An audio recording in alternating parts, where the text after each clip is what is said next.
tardes, soy María Vidal, facultativo especialista de radiodiagnóstico en el Hospital Clínico San Carlos de Madrid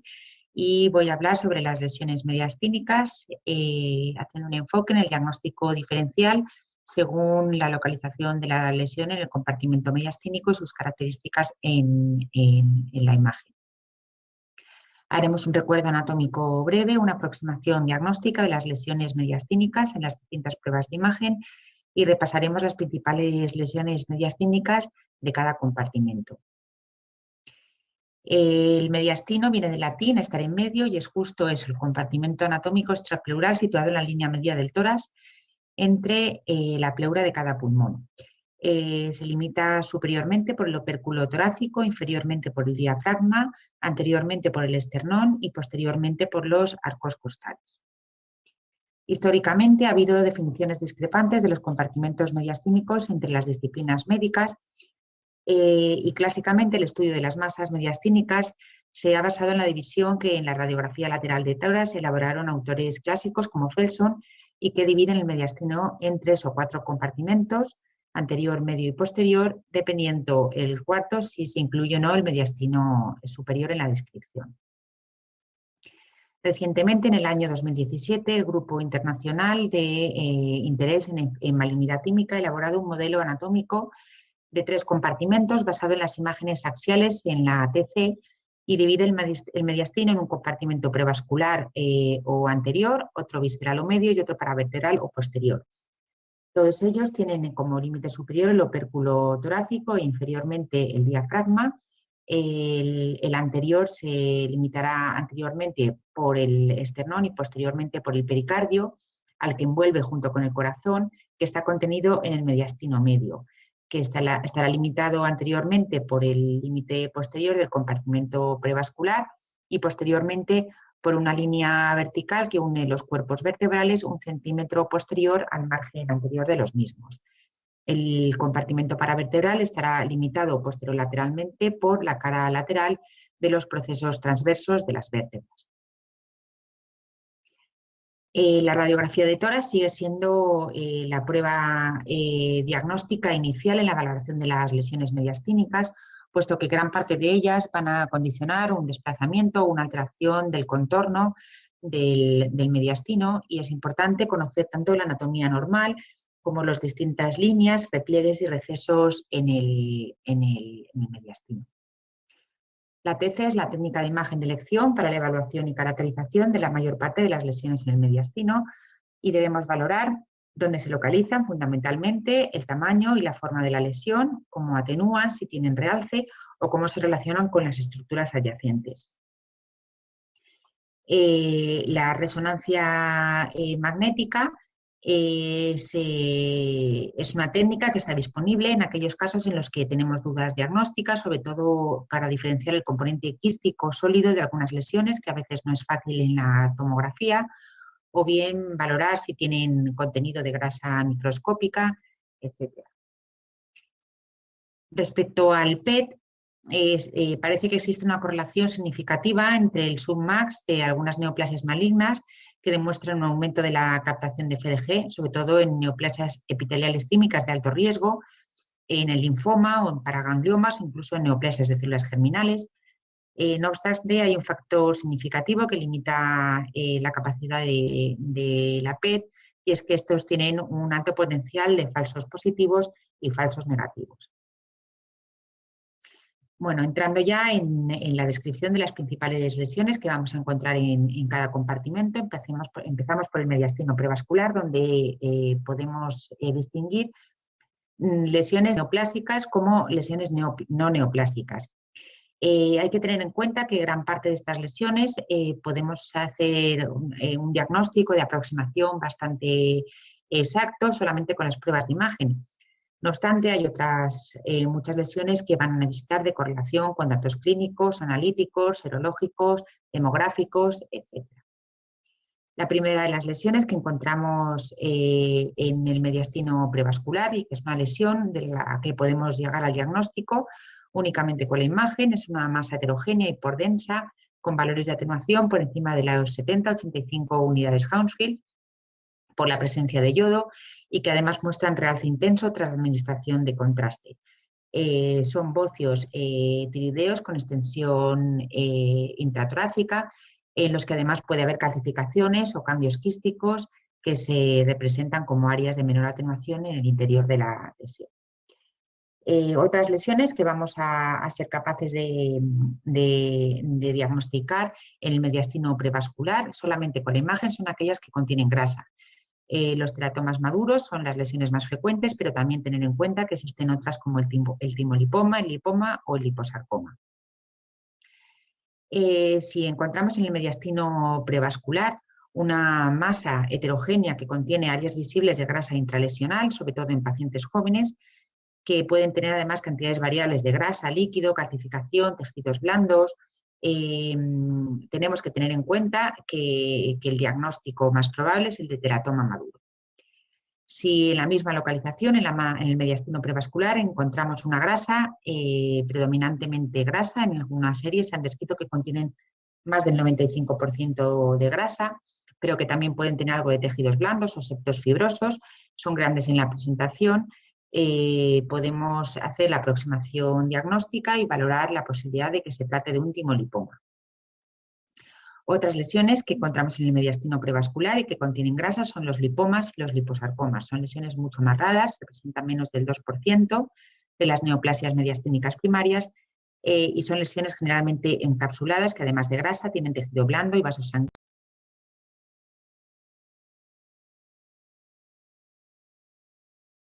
de grasa, pero que también pueden tener algo de tejidos blandos o septos fibrosos, son grandes en la presentación.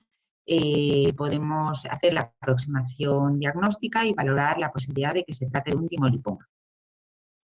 Otras lesiones que encontramos en el mediastino prevascular y que contienen grasa son los lipomas y los liposarcomas. Son lesiones mucho más raras, representan menos del 2% de las neoplasias mediastínicas primarias y son lesiones generalmente encapsuladas que además de grasa tienen tejido blando y vasos sanguíneos, y los liposarcomas además presentan características agresivas como invasión de estructuras adyacentes o linfadenopatías. Aparte de las lesiones con contenido graso en el mediastino prevascular, hay unas lesiones que también son fácilmente caracterizables porque son lesiones quísticas. La primera de ellas es el quiste pericárdico, que es una masa de atenuación líquida unilocular, bien circunscrita, con paredes delgadas, que se localiza en el ángulo cardiofrénico, con más frecuencia en el ángulo cardiofrénico derecho que en el izquierdo. Si encontramos una lesión quística, también en el mediastino prevascular, cerca del lecho tímico, y es una lesión homogénea, es decir, no tiene ni partes blandas ni tabiques internos, podemos hacer el diagnóstico de quiste tímico. No obstante, algunos quistes tímicos pueden contener regiones de mayor atenuación por la presencia de hemorragia o proteínas en su interior. En estos casos, es importante tener en cuenta que las lesiones quísticas que contienen tejidos blandos o septos internos debemos incluir en el diagnóstico diferencial otras lesiones como un quiste tímico multilocular, como el que hemos descrito, pero con septos,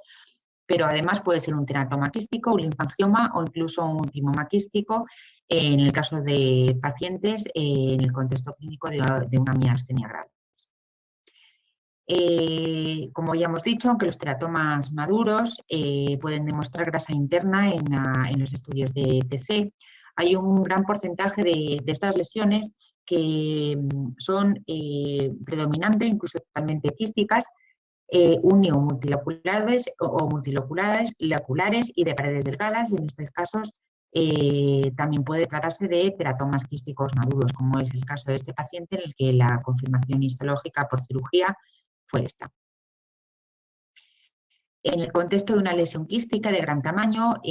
multilocular, con tabiques internos y que también puede contener partes blandas, que se extiende hacia el cuello, la axila o incluso la pared torácica, debemos considerar también el diagnóstico de linfangioma.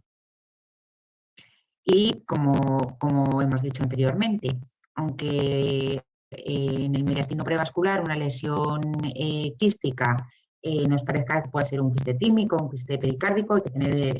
cuidado En pacientes, por ejemplo, con miastenia gravis u otros síndromes paraneoplásicos, debemos considerar el diagnóstico de timoma quístico. Este era el caso de un paciente que presentaba una lesión homogénea, pero que tenía valores de atenuación por encima de los 45 unidades Hounsfield, por lo que se realizó una resonancia donde se demostró que, aparte del componente quístico de la lesión, tenía una pared con realce periférico y un septo en su interior. También se confirmó mediante la histología en la pieza de resección quirúrgica que se trataba de un timoma quístico. Como resumen, lesiones en el mediastino prevascular que contienen grasa, teratoma maduro, la más frecuente, timoma, lipoma o liposarcoma, y entre las lesiones quísticas, un quiste tímico o un quiste pericárdico, si contienen además lesiones componente de partes blandas o septos, considerar timoma quístico, sobre todo en pacientes con miastenia gravis, linfangioma o teratoma quístico. ¿Qué pasa? Que aparte de estas lesiones, hay otras lesiones en el mediastino prevascular que vamos a necesitar de datos clínicos o analíticos para llegar a su diagnóstico. Como hemos dicho antes, es el caso de los timomas. Una masa sólida, homogénea o ligeramente heterogénea en pacientes mayores de 40 años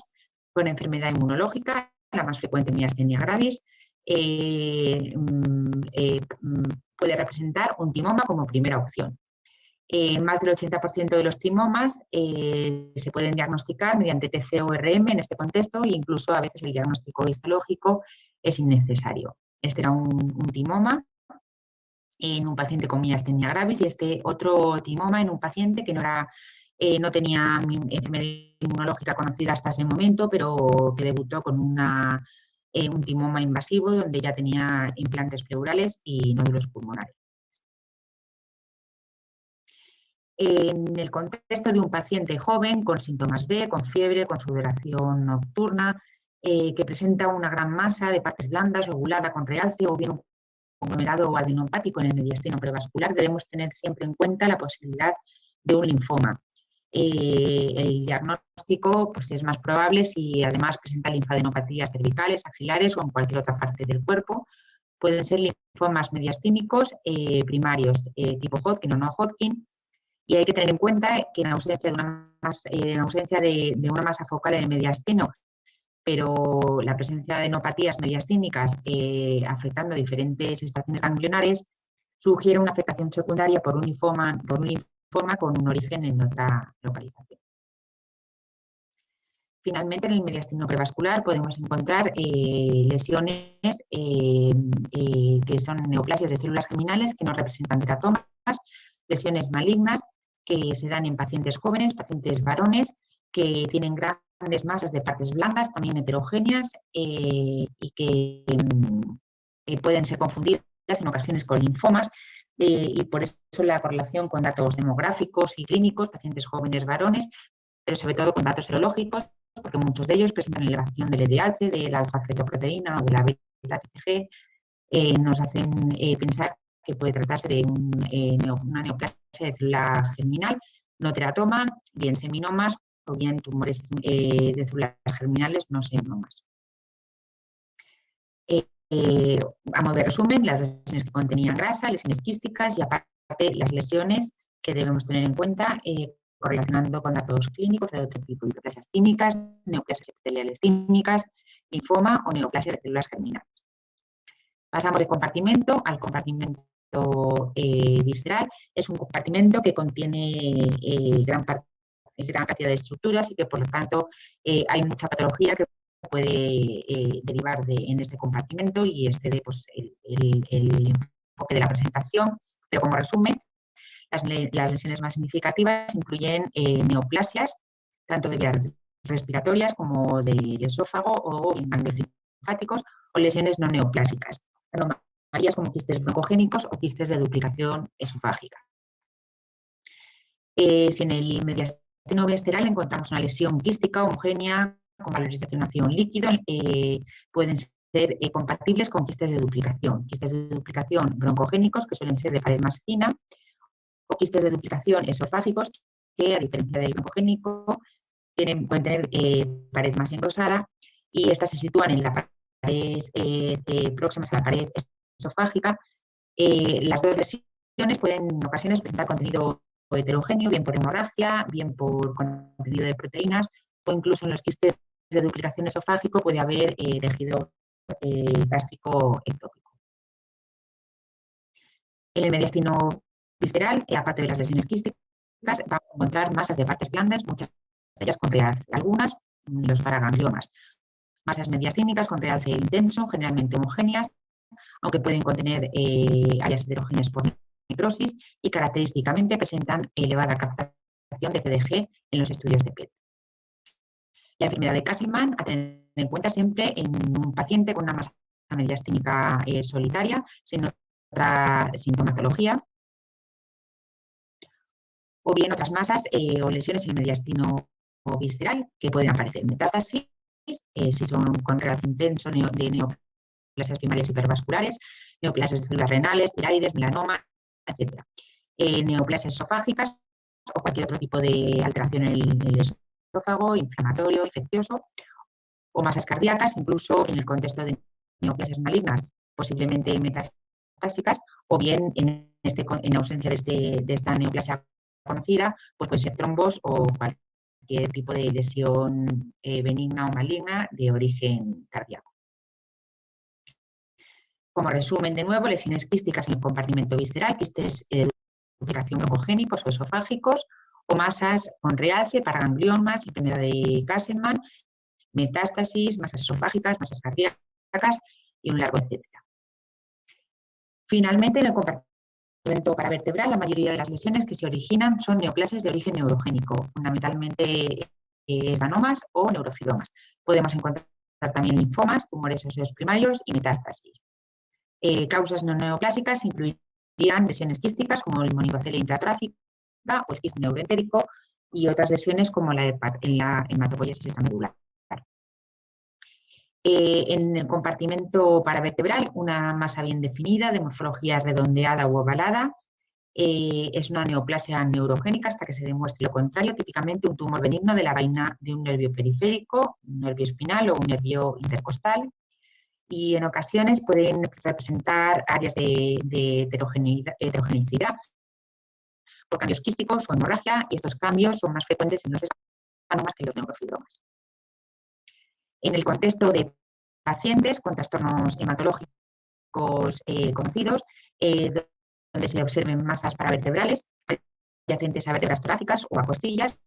masas con realce, es que considera siempre el diagnóstico de hematopoiesis extramedular. Pueden ser grandes o pequeñas, uni o bilaterales, típicamente realzan. Pueden contener también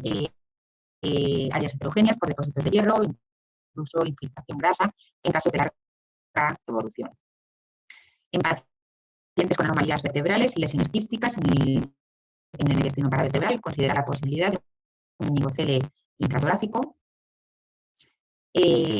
o bien en pacientes con antecedentes de pancreatitis que en un corto periodo de tiempo desarrollan una masa quística heterogénea intratorácica.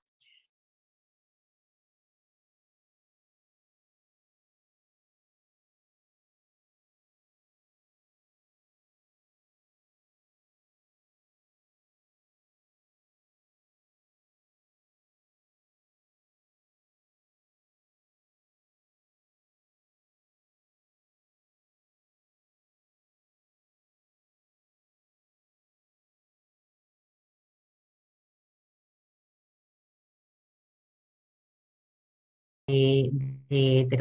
heterogeneidad por cambios quísticos o hemorragia, y estos cambios son más frecuentes en los esvanomas que en los neurofibromas. En el contexto de pacientes con trastornos hematológicos conocidos, donde se observen masas paravertebrales adyacentes a vértebras torácicas o a costillas, masas con realce, es que considera siempre el diagnóstico de hematopoiesis extramedular. Pueden ser grandes o pequeñas, uni o bilaterales, típicamente realzan. Pueden contener también áreas heterogéneas por depósitos de hierro, incluso infiltración grasa en casos de larga evolución. En pacientes con anomalías vertebrales y lesiones quísticas en el mediastino paravertebral, considerar la posibilidad de un meningocele intratorácico. o bien en pacientes con antecedentes de pancreatitis que en un corto periodo de tiempo desarrollan una masa quística heterogénea intratorácica. Puede representar la extensión intratorácica de un quiste pancreático que contiene secreciones pancreáticas, sangre, material necrótico y por lo tanto son heterogéneas y diseminan a través del hiato esofágico o aórtico. Y finalmente en el mediastino paravertebral, ante una lesión de partes blandas mal definida o una colección loculada, en un paciente que presente síntomas como dolor de espalda, fiebre o malestar y sobre todo en pacientes con factores de riesgo, diabéticos, inmunodeprimidos, consumidores de drogas por vía parenteral, considerar siempre la posibilidad de discitis o osteomilitis que suelen ser generalmente causadas por microorganismos bacterianos. Como conclusiones, decir que el nuevo esquema de división mediastínica desarrollado por el grupo de interés en malignidad tímica está diseñado para permitir la identificación de anomalías mediastínicas por radiólogos en imágenes axiales de TC y se prevé que esta nueva clasificación ayude a hacer un diagnóstico diferencial más sencillo por parte de los radiólogos. Considerar que algunas de estas masas mediastínicas se manifiestan con características específicas en la TC que permiten su diagnóstico, mientras que otras demuestran hallazgos sugerentes pero no son concluyentes. Y es en estos casos donde existe una importante papel, la combinación de información clínica con las características de la imagen que van a permitir la aproximación diagnóstica y, por tanto, elaborar una adecuada estrategia de evaluación y tratamiento. Y con esto pues hemos terminado. Muchas gracias por vuestra atención y adiós.